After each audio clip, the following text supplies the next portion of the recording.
Bonjour à tous, c'est Aurélie et bienvenue sur ce nouvel épisode d'Insomnie hors de mon lit, le podcast dédié aux insomniaques qui souhaitent reprendre leur sommeil en main.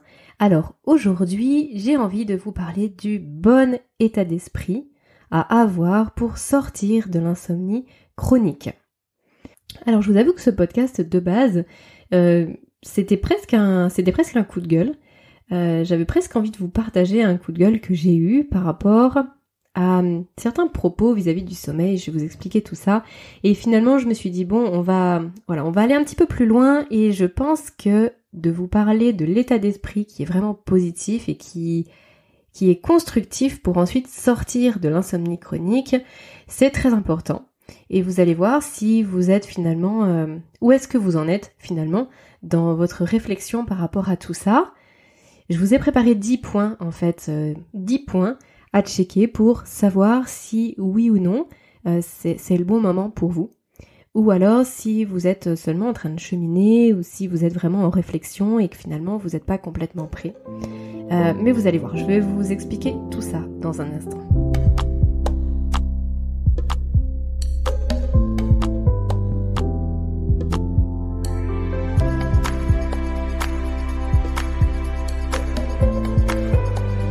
Alors comme je vous le disais en introduction, effectivement j'ai eu un petit coup de gueule la dernière fois où je discutais avec des personnes sur justement la thématique du sommeil et j'avais deux retours, donc j'avais deux personnes en fait en face de moi qui me parlaient de leurs troubles du sommeil.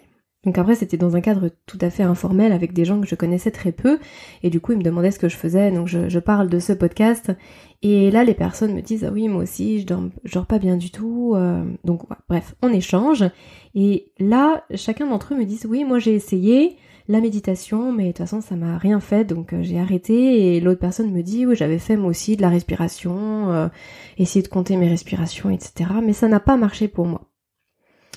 Et là, j'étais... en fait, ça m'a vraiment agacée. Donc après, je leur dis, mais combien de temps vous avez testé ces outils-là, finalement, parce que ce sont des outils, en fin de compte. Et ils me disent, oh, bah j'ai essayé comme ça plusieurs jours. Il y en a un qui me dit, j'ai essayé plusieurs semaines. Ok. Alors moi, ce que je voudrais vraiment vous dire, c'est qu'en fait, finalement, ce genre de point de vue, cette façon de voir les choses, elle ne peut pas vous aider à sortir de l'insomnie chronique. Pour plusieurs raisons, en fin de compte. La première, c'est que la méditation, la pratique de techniques de respiration, mais en fait, tout ce qui est lié à l'insomnie et ce dont on parle dans les podcasts depuis plusieurs semaines maintenant, ça ne sert pas à vous faire dormir. Méditer n'a pas pour but de faire dormir. Faire 5 minutes de cohérence cardiaque n'a pas pour but de faire dormir. Ce ne sont pas des cachets. Ce n'est pas un somnifère où on vous dit sur la notice ne le prenez pas si vous roulez dans la demi-heure qui suit, si vous prenez le volant, prenez-le plutôt en position allongée, prenez-le une demi-heure avant votre heure de coucher parce qu'en gros ça va vous assommer. Non, c'est pas ça. En fait, on n'est pas du tout là-dedans. Quand on veut sortir de l'insomnie chronique de façon naturelle, quand on veut vraiment reprendre en main son sommeil, on ne peut pas se dire ça. C'est complètement contre-productif. La méditation, les techniques de respiration, les automassages, le balayage corporel, les massages aussi, le massage du plexus solaire, les étirements, bref, toutes ces pratiques, ce sont des choses qui vous permettent d'améliorer votre bien-être au quotidien. Ça vous permet de vous reconnecter à votre corps. Ça vous permet de mieux contrôler le va-et-vient des pensées dans votre tête, d'arriver plus à focaliser votre attention. Ça vous permet de vous fixer des routines dans la journée. Ça vous permet de resynchroniser votre horloge biologique. Tout ce qu'on peut voir ensemble, ce ne sont pas des cachets, ce ne sont pas des médicaments. Ce sont des leviers à activer de façon synchronisée, de façon, on va dire, harmonieuse, en tout cas, les uns avec les autres. Alors on n'est pas obligé de tout prendre tout d'un coup, voire même de tout prendre tout le temps. Mais en tout cas, il y a forcément plusieurs choses à prendre. La sortie de l'insomnie chronique résulte de la mise en application de plusieurs habitudes, de plusieurs routines, de plusieurs pratiques qui sont saines, qui sont physiologiques, qui correspondent biologiquement à ce dont on a besoin, qui vont nous permettre d'avoir à la fois notre système hormonal synchronisé, notre système nerveux apaisé, toute la physiologie, tout notre système digestif aussi en harmonie avec le rythme veille-sommeil, etc., etc. Donc, de faire 5 jours de méditation et d'en attendre à ne plus avoir d'insomnie et à dormir très bien, c'est juste inutile.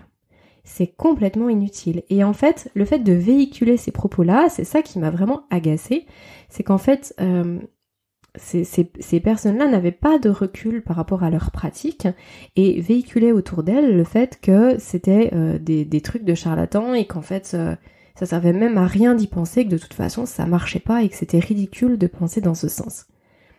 Et moi en fait je trouve que ce sont vraiment des propos qui peuvent en plus des fois freiner d'autres personnes et qui ne sont pas du tout avisés, ce ne sont pas des propos de personnes matures et éclairées. Donc bon bref, vous avez compris que la conversation elle n'a pas été très très longue. Donc bien sûr le but n'était pas de rentrer en conflit, c'était pas du tout l'idée, mais en tout cas très rapidement je me suis rendu compte que ces deux personnes-là n'avaient pas l'état d'esprit pour sortir de l'insomnie chronique. Et c'est ce qui m'a donné envie de faire ce podcast avec vous aujourd'hui. J'ai envie de vous partager ce qui est selon moi le bon état d'esprit pour sortir de l'insomnie chronique. Quand je dis le bon état d'esprit, ça veut dire l'état d'esprit qui va vous permettre d'avancer, qui va vous permettre d'avoir des résultats, et des résultats le plus rapide possible, bien sûr. C'est cet état d'esprit qui permet de dire je suis prêt et ça va bien se passer. C'est tout à fait possible qu'aujourd'hui vous n'ayez pas encore le bon état d'esprit, parce que vous avez peut-être encore un petit peu de chemin à faire, parce que peut-être que vous commencez à peine à vous renseigner sur le sommeil, ou peut-être que vos troubles du sommeil n'étaient pas si intenses jusqu'à maintenant et que ça a pris plus de proportions et que vous êtes un petit peu dépassé par les événements. En fait, il y a plein de situations possibles. Toujours est-il, c'est que je vais vous lister 10 points qui sont pour moi importants si vous voulez sortir de l'insomnie chronique. J'insiste souvent sur le terme d'insomnie chronique. Vous savez que sur le podcast, je vous parle tout le temps d'insomnie sévère, insomnie chronique. Parce que si une personne rencontre un jour un trouble du sommeil parce que un stress vraiment particulier dans sa vie, ou alors on va dire que 3 fois dans l'année elle va mal dormir, c'est pas ça de l'insomnie chronique. L'insomnie c'est vraiment caractérisé par plusieurs nuits sans sommeil ou avec très très peu de sommeil dans la semaine, et ça se répète sur plusieurs semaines d'affilée. On est vraiment sur quelque chose de particulier. Pour sortir de cette situation, il faut avoir le bon état d'esprit. Parce que c'est exigeant, parce que ça demande de l'implication. Et tant qu'on n'est pas prêt à faire ce pas en avant, finalement on reste coincé dans son problème. C'est très important pour moi que vous ayez en tête que simple ne veut pas dire facile. Il y a plein de choses dans les épisodes, pour ceux d'entre vous qui me suivez régulièrement. Vous vous souvenez peut-être qu'à plusieurs reprises, je vous ai donné des conseils, on va dire dans des domaines divers et variés, et à chaque fois, ce sont des choses simples. Mais qui dit simple ne veut pas dire facile à mettre en place. Par exemple, ne pas regarder les écrans le soir, dans l'heure et demie, les 2 heures avant de se coucher, c'est très simple en soi. Ça ne demande pas de portée, ça demande pas de stratégie, ça demande pas une habileté particulière, et pourtant c'est très difficile. Et en fait je connais vraiment très très peu de personnes qui, pour le bien-être de leur sommeil, évitent ça. C'est vraiment très dur à mettre en place, alors que finalement ce sont des choses simples. Et donc finalement il y a plusieurs étapes. Il y a le fait d'appréhender l'ensemble des choses qu'on doit mettre en place pour son sommeil. Ça c'est pas facile, ça demande de la recherche, de la curiosité, etc. Quand on a vu à peu près tous les leviers qu'on pouvait activer, on se rend compte que c'est pas compliqué en soi, ce sont des choses simples. Mais par contre, on se rend vite compte aussi que c'est dur à appliquer dans son quotidien, parce que on est bourré de mauvaises habitudes, parce qu'il y a une certaine pression sociale, parce que on a un rythme en plus effréné, on a les contraintes familiales, on a les contraintes du budget, on a les contraintes aussi du temps, il y a plein de choses qui rentrent en place. Et en fait, le bon état d'esprit va nous permettre de passer de je connais les choses simples à mettre en place et j'applique les choses simples à mettre en place parce que c'est pas facile. Donc voilà, je pense que vous voyez un petit peu ce pont qui doit être fait. Et pour que ce pont puisse se faire, il faut que vous puissiez avoir le bon état d'esprit. Mais alors finalement, vous allez peut-être vous dire, mais si c'est si dur, en fait c'est peut-être pas pour moi, c'est pas à ma portée. Alors si, bien sûr que si, je pense que ça l'est, sinon bien sûr je vous parlerai pas de tout ça. Je pense que si, à partir du moment où on ne se trompe pas de chemin. Et c'est justement pour vous aider à trouver votre chemin, le bon chemin, le meilleur chemin possible, on va dire, que je vous ai fait cet épisode.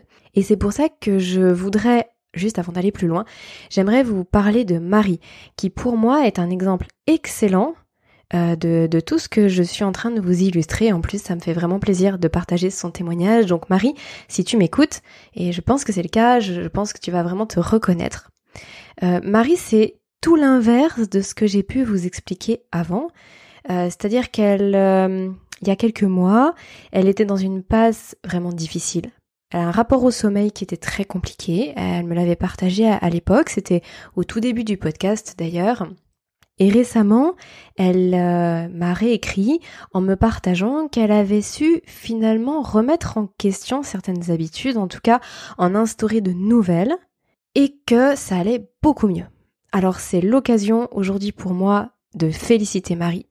Marie, pour le travail que tu as accompli jusqu'ici, et je te remercie aussi de me l'avoir partagé. Ça fait vraiment chaud au cœur.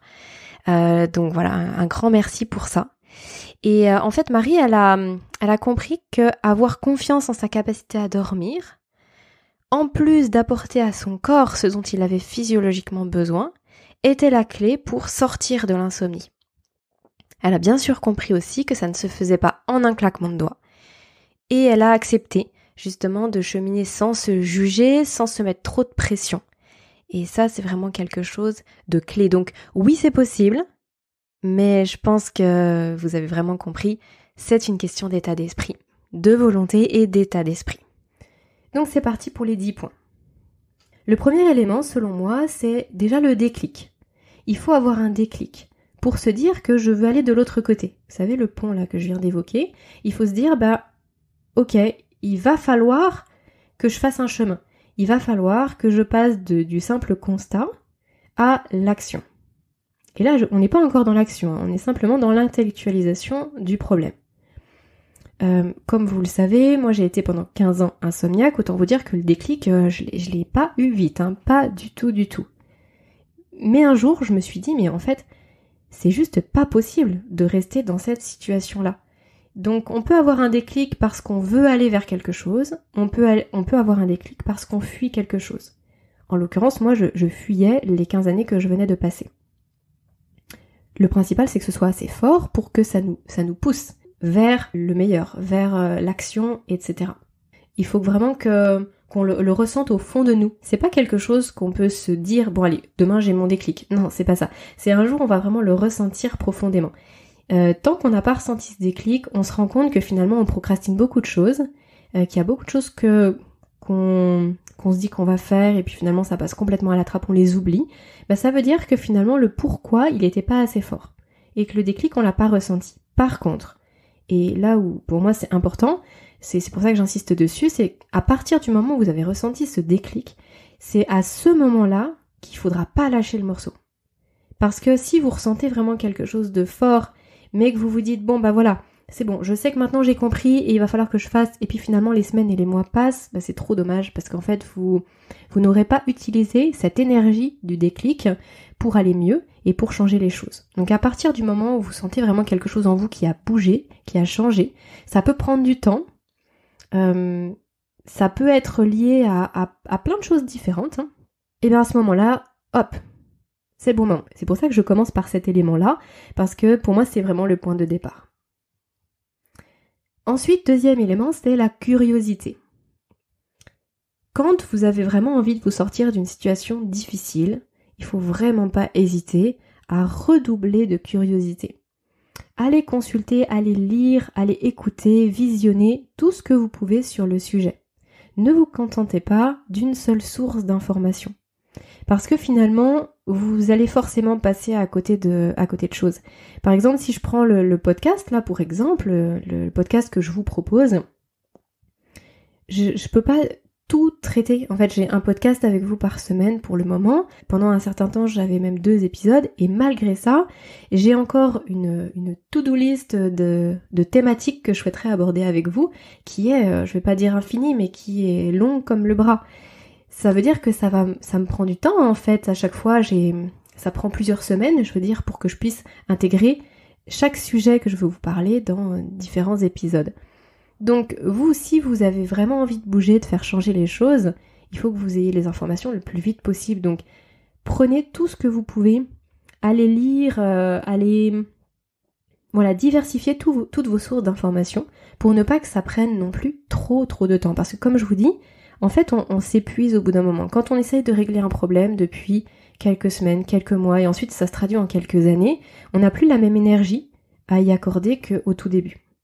Donc ça c'est important, restez un maximum curieux quand vous entendez des choses même qui vous paraissent pas correspondre à ce que vous pensiez, ça vous paraît être en contradiction avec ce que vous avez lu, appris, si ça vous paraît bizarre ou que ça résonne bizarrement en vous, creusez. Il y a probablement des choses qui sont fausses, on entend forcément des choses fausses à un moment donné, sans que les personnes veuillent mal faire, on peut toujours se tromper, et puis la science n'est jamais complètement exacte, on découvre toujours des nouvelles choses. Mais c'est justement pour en savoir un maximum et pour avoir un maximum de clés qu'il faut être très curieux. C'est comme si vous meniez une enquête. Moi, c'est vraiment comme ça que j'ai perçu les choses quand j'ai eu mon déclic, que je me suis vraiment dit, à partir de maintenant, ça doit changer et ça va changer. J'ai vraiment mené mon enquête. J'étais focalisée là-dessus. J'y ai consacré énormément d'énergie. Mais j'ai lu plus sur le sujet en quelques semaines que ce que j'avais pu faire en 15 ans. Et c'est ça qui m'a aidée. Donc voilà, je pense que c'est vraiment un point clé. 3e élément, c'est l'ouverture d'esprit. C'est la suite du 2e. Ça correspond à ce que je vous disais. Soyez un maximum ouvert d'esprit. C'est pas parce que vous avez entendu par exemple 2-3 fois la même chose, une 4e fois vous entendez quelque chose de différent. Je pense notamment à l'alimentation où c'est extrêmement complexe. L'alimentation, on entend absolument tout et son contraire. C'est difficile d'y voir clair. C'est pas parce que vous avez entendu certaines informations qu'il faudra pas creuser la 4e qui semble contradictoire. Parce qu'en fait, vous savez, ce sont des raisonnements qui sont en arborescence et finalement, en cherchant une chose, vous allez peut-être tomber sur une autre et puis sur une autre et en fait, il y a plein de choses qui se recoupent, soit qui se développent de cette façon-là.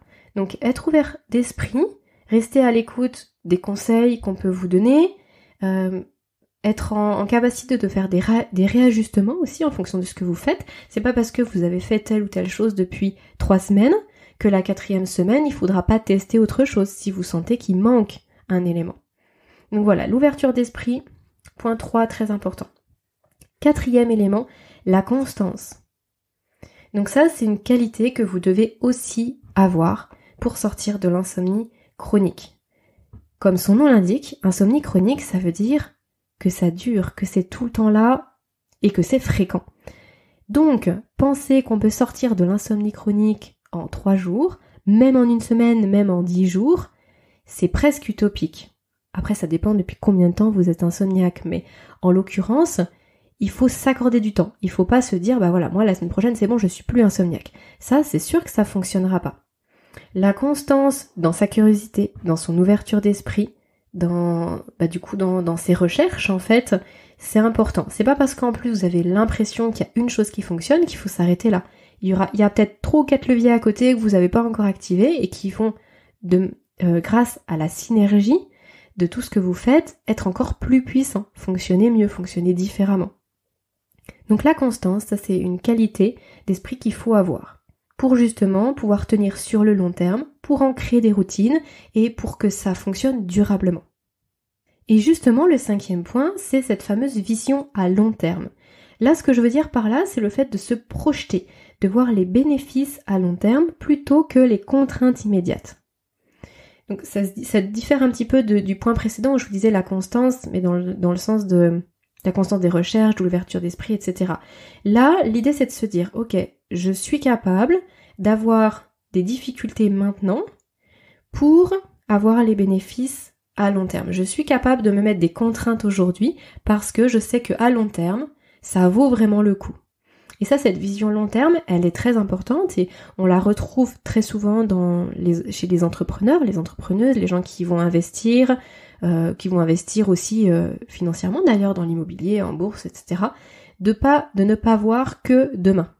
Et c'est souvent ce qui manque justement quand on prend des médicaments, c'est qu'on a une vision très court terme. On se dit tiens, le cachet il va me faire dormir ce soir. Et on oublie complètement la vision long terme de la dégradation de sa santé. Parfois, en tout cas au niveau du cerveau, la baisse de la mémoire, capacité d'apprentissage, etc. En fait, on occulte tout ça parce qu'on est tellement focalisé sur la nuit même, le moment, qu'on oublie d'avoir cette vision à long terme et de se dire que finalement, on est en train juste de mettre un patch sur le problème et qu'on ne résout pas les vraies causes de nos troubles du sommeil. Donc voilà, 5e point, vision à long terme. 6e point, ça va être l'investissement dans le sens monétaire. Je pense qu'il faut être capable d'investir sur soi-même. C'est tout bête, mais par exemple, je vous parlais dans un épisode précédent du coût de certaines applications que moi j'utilise, et notamment la méditation. Je paye un forfait mensuel pour avoir accès à mon application de méditation qui me permet aussi de faire de la cohérence cardiaque. Typiquement, ça, c'est un investissement sur moi-même que je suis fière de faire. Et je suis heureuse de m'offrir ça chaque mois parce que je sais combien c'est important sur le long terme. Je sais que ça m'apporte du bien-être sur ma sérénité, mon bien-être intérieur, etc. Et que ça a des répercussions sur le sommeil. Après, ça peut être aussi d'autres choses. Ça peut être le fait de s'allouer un budget pour, par exemple, aller se faire masser. Je m'accorde une enveloppe de 200 € et je vais me faire masser toutes les semaines pendant 4 ou 5 semaines parce que j'ai besoin de faire baisser mon taux de cortisol et que le massage est un excellent levier pour ça. Et que le corps en a besoin. Ça peut être, je m'accorde un budget pour aller voir un hypnothérapeute, un sophrologue ou tout professionnel qui serait susceptible de m'aider, un naturopathe par exemple. Ça peut être ça aussi. À partir du moment où vous n'êtes pas prêt à investir sur vous-même, c'est un frein. Parce que peut-être que ça va très bien se passer tout seul, mais la plupart du temps, quand on est en insomnie chronique, les causes sont multifactorielles, les solutions sont multiples également, et quand on se fait aider, forcément on va plus vite. Et en plus, on va découvrir des choses sur nous-mêmes qu'on n'avait pas forcément imaginées, des ressources, ou alors justement des freins, et il faut les débloquer, il faut les faire lever, ces freins-là. Donc bon bref, je pense qu'à partir du moment où on est en mesure de se dire je préfère m'accorder ce budget-là pour ça plutôt que dans autre chose, n'importe quoi, des choses peut-être plus matérielles ou des choses plus superficielles. En tout cas, peut-être réorienter ses priorités parce que quand on veut changer quelque chose d'important, il faut des ressources importantes. Quand je dis ressources importantes, ça veut pas forcément dire qu'il faut mettre 1000 €, mais je dis des ressources en énergie, en investissement, etc.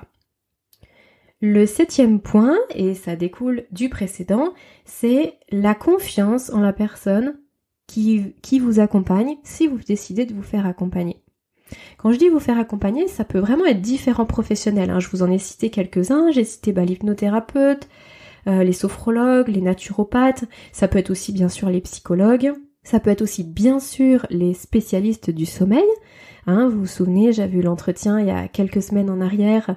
J'avais interviewé Véronique Bellemare qui a fondé l'Institut Somna et qui justement est spécialisée dans l'accompagnement des personnes qui ont des troubles du sommeil, que ce soit les particuliers ou les professionnels. Elle accompagne les particuliers et elle forme les professionnels. Ça peut être aussi, je vous disais, les personnes qui font des massages. Donc ça peut être aussi ostéopathe, ça peut être kinésithérapeute. En fait, tous les professionnels qui vont pouvoir, d'une façon ou d'une autre, faire baisser votre niveau de stress, vous permettre de savoir par quoi commencer, par quel bout prendre le problème, vous aider à resynchroniser votre horloge biologique. Ça peut être, travailler aussi par rapport à l'alimentation. Donc ça peut être aussi, comme les naturopathes, quelqu'un qui va vous accompagner à ce niveau-là pour peut-être changer votre alimentation, qui ne vous permet pas de sécréter les bonnes hormones au bon moment, par exemple. Bref, mais il faut avoir confiance. Ce que je veux dire par là, c'est de ne pas prendre un thérapeute juste comme ça au hasard. hein, vous tournez les pages du bottin, même si bon, les bottins n'existent plus aujourd'hui, mais sur internet c'est pareil, on scrolle un petit peu et puis finalement on voit quelqu'un au hasard et on prend. Moi je vous conseille vraiment de vous faire recommander quelqu'un. C'est très rare d'avoir dans son entourage absolument personne qui a jamais consulté personne. Donc c'est vrai qu'on entend souvent des adresses. Moi je vous conseille de creuser de ce côté-là. Je vous conseille aussi d'aller voir les pages Facebook, les comptes Instagram. Il faut que vous vous accrochiez avec la personne que vous allez solliciter. C'est très important parce que, comme je vous le disais, le but, ça va être de faire baisser votre taux de cortisol. Quand on n'est pas en confiance, quand on stresse, on peut pas faire baisser son taux de cortisol. C'est pas logique. C'est pas possible. C'est justement la logique inverse. On va justement sécréter beaucoup plus de cortisol, on va pas se sentir à l'aise et du coup, on n'aura aucun bienfait de la séance et on va pas pouvoir tirer bénéfice du praticien qu'on est allé voir. Donc n'hésitez pas à demander aussi autour de vous. C'est fou quand on demande autour de soi le nombre de contacts qu'on peut avoir, comme ça, qui tombent de nulle part. C'est vrai que les gens ne pensent pas forcément à dire qu'ils ont vu telle ou telle personne ou qu'ils connaissent tel ou tel professionnel. Et pourtant, quand on pose la question, il y a plein d'adresses, plein de contacts qui nous tombent et du coup, on y va beaucoup plus en confiance. Donc c'est vrai que ça, c'était mon conseil numéro 7.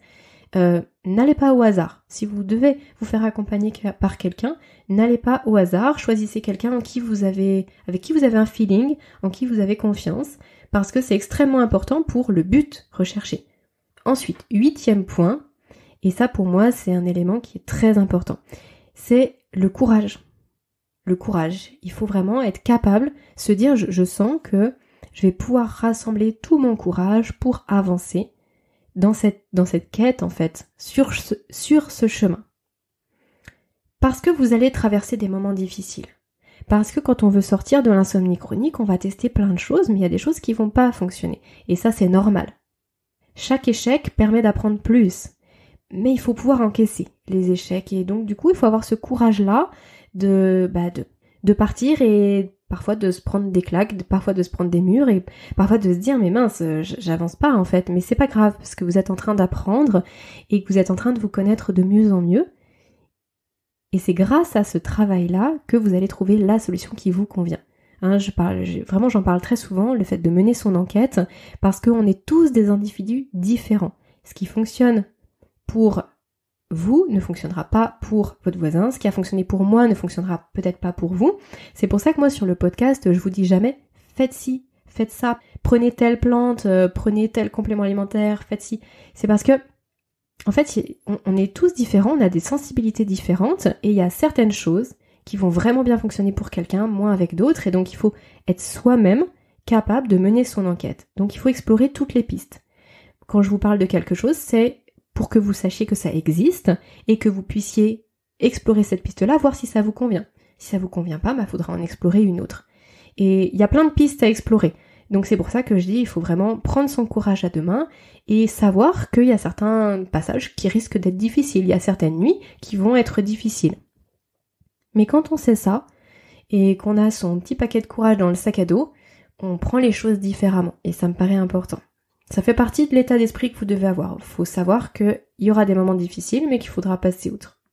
Le 9e point, c'est bien sûr la capacité de passer à l'action. Parce qu'à partir du moment où vous avez intellectualisé tout plein de choses, vous avez acquis pas mal de connaissances, vous avez par exemple été chez une sophrologue, ou vous avez été faire des séances, pour apprendre des ateliers pour apprendre l'auto-hypnose, des choses comme ça. Vous avez eu une consultation avec un naturopathe qui vous a donné un plan à suivre, etc. Si après ça en reste là, finalement vous avez presque tout perdu. Sans vouloir être trop négative, c'est presque comme si vous repartiez à zéro. Si vous n'appliquez rien de plus, que vous n'allez pas plus loin, il faut vraiment avoir cette capacité de passer à l'action. Déjà passer à l'action bien sûr pour aller chercher les informations, ça reprend tout ce que je vous ai dit depuis le début, mais même quand vous en êtes arrivé là, que vous avez pu vous faire par exemple accompagner, ou que vous avez préparé votre protocole, que vous avez vos rituels de la journée, que vous êtes vraiment sur le papier, vous avez pris vos applications, vous êtes complètement prêt, et puis là, pouf. Il y a beaucoup de personnes pour qui ça arrive, c'est vrai que ça peut paraître un petit peu bizarre, parce qu'elles mettent absolument tout à neuf pour que ça marche, et puis au dernier moment, il n'y a plus personne. Mais en fait, c'est l'idée de se dire, c'est bon, j'ai tout mis en place, et puis après, il n'y a plus l'énergie pour le faire. Mais il faut pas s'arrêter là, il faut vraiment avoir cette capacité de passer à l'action. Il faut pas que ça reste seulement dans la tête, il faut appliquer les choses jour après jour et dans le temps. Ça rejoint aussi un petit peu cette idée de constance et de vision à long terme. Et le dernier point, vous n'allez pas du tout être surpris, c'est la bienveillance. Vous savez que j'adore ce terme-là, alors au-delà du mot, bien sûr, c'est la notion derrière qui m'intéresse. Cette bienveillance qu'il faut développer envers soi-même. C'est quelque chose qui m'a tellement manqué pendant tant d'années, où j'étais extrêmement dure, extrêmement exigeante avec moi-même, et du coup il s'avère aussi que quand on est comme ça envers soi-même, on a tendance à l'être aussi vis-à-vis des autres, et donc parfois ça peut être compliqué à gérer dans ses relations, mais là je digresse un peu. La bienveillance envers soi-même, elle fait des miracles. Elle permet de changer complètement la façon qu'on a de voir les choses, qu'on a de se voir soi-même, et du coup, ça permet de progresser tellement plus vite que quand on est très exigeant et très dur avec soi-même. En fait, à partir du moment où on perçoit ces non-réussites comme un apprentissage et pas comme un échec, à partir du moment où quand ça fonctionne pas comme on veut, on reste bienveillant avec soi-même et qu'on se dit là ça n'a pas fonctionné. C'est pas grave, demain je réajusterai et on verra, demain ça ira mieux. On reste pas coincé en fait sur ce qui n'a pas fonctionné, mais où on voit toutes les possibilités du demain, on s'enlève une charge, on s'enlève un boulet au pied, et ça me paraît très important. Pour moi, ça fait vraiment partie de ce bon état d'esprit pour sortir de l'insomnie chronique. Donc si je devais récapituler un petit peu tout ce qu'on a vu ensemble là sur ce podcast, sur cet épisode, c'est le fait de se dire que toutes les choses dont je peux vous parler au fil des épisodes, toutes les choses que vous pouvez entendre sur le sommeil en général. Je vais dire 99,999% du temps, ce n'est pas compliqué, c'est simple, mais ce n'est pas pour autant facile. Et de la même façon, ce ne sont pas des baguettes magiques, ce ne sont pas des choses magiques. Non, la méditation n'a pas pour but initial de faire dormir. La méditation a pour but d'avoir un rapport différent avec sa conscience, avec son esprit, avec son corps, idem pour les techniques de respiration, etc. Ça permet d'avoir une meilleure sérénité, un meilleur bien-être, et ça, par cascade en fait, ça a des répercussions positives sur le sommeil, et c'est le cas de presque tout. Donc l'idée, c'est de travailler sur l'ensemble des leviers à notre disposition, d'activer toutes les clés, de faire jouer tout ça en synergie pour sortir de l'insomnie chronique. Et à partir du moment où vous avez cet état d'esprit, c'est-à-dire où vous sentez que en vous avez vraiment la capacité de combiner un petit peu les 10 éléments, là, les 10 points que je vous ai cités, en fait, c'est comme si vous étiez déjà sorti, finalement. Vous pouvez vous regarder vous dans 3-4 mois et vous savez que ça y est, ce sera bon, en fait, ça va fonctionner. S'il y a vraiment un élément bloquant, ce sera à ce moment-là qu'il faudra accentuer l'accompagnement que vous pouvez avoir auprès de différents professionnels. Mais en tout cas, vous savez que vous avez le bon état d'esprit, que vous partez du bon pied. Donc j'ai presque envie de dire que quand vous vous sentez prêt à mobiliser l'ensemble de ces ressources, c'est comme si c'était gagné. Après, attention, ça veut pas dire que tout vient en même temps. Parfois, on sent qu'il y a un élément, puis un autre, il y a des choses qui se débloquent. On commence à faire des recherches, mais on n'a pas eu vraiment encore le déclic, mais on commence à entrevoir la possibilité par exemple, de ne plus prendre de cachet parce qu'on commence à penser à l'avenir. En fait, les choses, elles se mettent en place progressivement. C'est pas un matin, vous vous levez et puis ça y est, vous avez les 10 points que je vous ai cités, ça y est, c'est clair dans votre tête et vous le ressentez en vous. Non, c'est pas ça. Mais ça se met en place petit à petit. Et dites-vous que de toute façon, toute action, tout changement très important dans votre vie vient de votre état d'esprit. En fait, c'est l'état d'esprit qui est la fondation, qui est la base de tout. Et c'est pour ça que finalement, ça me fait vraiment très plaisir de vous en parler aujourd'hui, parce que moi, ça m'a cruellement manqué. C'est-à-dire que pendant des années et des années, j'avais pas le bon état d'esprit. J'étais pas du tout dans la bienveillance, ça c'est clair. Si j'allais voir un professionnel, c'est parce que, je sais pas moi, il était à côté de chez moi, et donc c'était pratique, mais j'avais pas cette notion de confiance, et ça je l'ai souvent regretté parce qu'il y a plein de choses que j'ai pas faites parce que j'avais pas ce feeling, en fait, ça passait pas. J'étais pas prête à traverser des moments difficiles, j'avais pas du tout de vision à long terme, j'étais pas assez curieuse, j'allais pas me renseigner assez, bref, en fait j'étais l'opposé de tout ce que je vous ai listé là, et forcément, ça marche pas. Sauf qu'il faut garder en tête que répéter systématiquement les mêmes actions et avoir systématiquement le même schéma de pensée aboutit systématiquement au même résultat. Einstein aurait dit que justement la folie était de répéter systématiquement les mêmes actions en attendant un résultat différent. Et je trouve que c'est assez explicite. Et donc à partir du moment où on change son état d'esprit, on peut changer les résultats qu'on a parce qu'on va pouvoir changer les actions, on va pouvoir changer ce qu'on fait, tout simplement.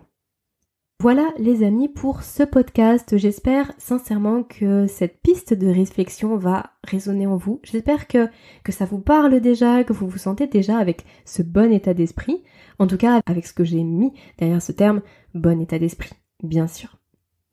Vous savez que vous pouvez noter ce podcast. Alors, je vous le dis à la fin de chaque podcast ou au début, c'est pas du tout pour vous ennuyer avec ça, mais c'est parce que c'est vraiment important. C'est pas grand chose finalement pour vous de juste cliquer sur 5 étoiles si le podcast, si le contenu que je vous propose vous intéresse. Mais pour moi, ça représente vraiment beaucoup parce que ça permet au podcast d'être mieux référencé. Vous savez, les podcasts, ils sont tous classés par catégories et les catégories sont vraiment très larges.